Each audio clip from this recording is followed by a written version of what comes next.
Hey, how's it going, guys? InFerno here, back again with another benchmark video. So PUBG Playerunknown'S Battlegrounds is finally out. The release date was just a couple of days ago, and we have finally a 1.0 full release game. So with this update, there was a lot of optimizations. Nevertheless, I prefer having everything set to very low, since I think it's the best settings for this card.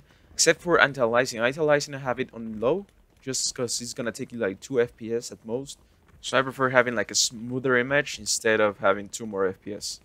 About the FOV, so here I have it on 80 since I get more FPS with this option, but it's actually better if you have it to 100 or even more because you can see more at your sides. Nothing I'll say is gonna change a lot in your gameplay, just to let you know. So we're gonna start on the new map. As you eject yourself, and you or me there, everything is gonna render when you're halfway, so you don't need to worry about if buildings are not gonna be rendered. You're gonna be ready to go to the fight. So looting is not a problem anymore. So before the update, you had to press like 7 times the E key to grab a single weapon or the ammo. This time is like way smoother. I haven't seen an improvement. This mechanic, since you just need to now press 1 or 2 times the E key to grab a weapon. Just be aware and grab one before your enemies get one. So amazingly here, inside buildings, you're gonna get it from 45 to 55 frames per second, which is kind of amazing. I say the average is 50 to 52. Like the way before the update, I was like from 30 to 40s. It was not that smooth. So I think we have an improvement here of 10 FPS.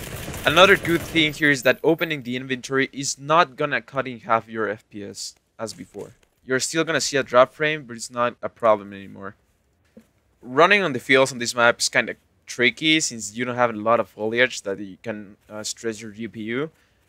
But that's actually not a problem since you're gonna get from 40 to 60 frames per second running on the fields, depending on the part of the map you are. As an example here, I achieved from 45 to 54, trying to look for an enemy, just like a normal kind of gameplay you will have. In terms of combat, there's not much to say. Just if you're going to scope from a long distance, there's probably going to be a frame drop. This is not something that you need to worry about since it's not going to stop you from hitting those nice snipes. But it's needed to say just to take that in mind. In close combat, the same happens. There's not going to be a lot of frame drops, probably just 2 because of all the action that can happen. But nothing to worry about. The only thing in combat is actually going to drop you a lot of frames are the smoke grenades. So if you're going to throw a smoke grenade, just be sure you throw just one, not a lot of them, because it's gonna take like 10 frames probably each of them. I made the test, as you can see here, passing by. The more I pass by the more frames I start losing. So yeah, it's kind of annoying. Watch out for that. Changing to this map, I found something curious. So I thought there was gonna be the same frames on both maps, but after playing on this map for a long time, I noticed that I have like 5 frames less average. So I have a couple of theories. Let's say this is probably because 1, there's more foliage in this game. 2, I was in a more crowded city, which I don't think so. And 3rd, to get this map, I spent like a couple of hours playing PUBG. So maybe my GPU was a little bit hot. I don't think so. These 2. But yeah, this is something to notice. Maybe the other map is more optimized, just the foliage, you know. Although all things I have said is, yeah, we don't achieve the 60 FPS in probably 90% of the game, 99% of the game. But the game actually runs smooth. So if you played the game before the release, you will know that there was a lot of frame drops, that the game felt like kind of laggy. You couldn't grab weapons faster, structures didn't load or didn't get rendered. All of that has been fixed, which is kind of amazing. The game, although you don't have it to 60 frames, feels smooth. I don't know if this is making me predict myself, but that's how it feels. So the final answer is yes. The GTX 760 is able to play this game above 30 frames on very low settings on 1080p with no problem, almost achieving the 60 frames. Nevertheless, if you want those 60 juicy frames, you're probably gonna need a 770 or 780 at minimum.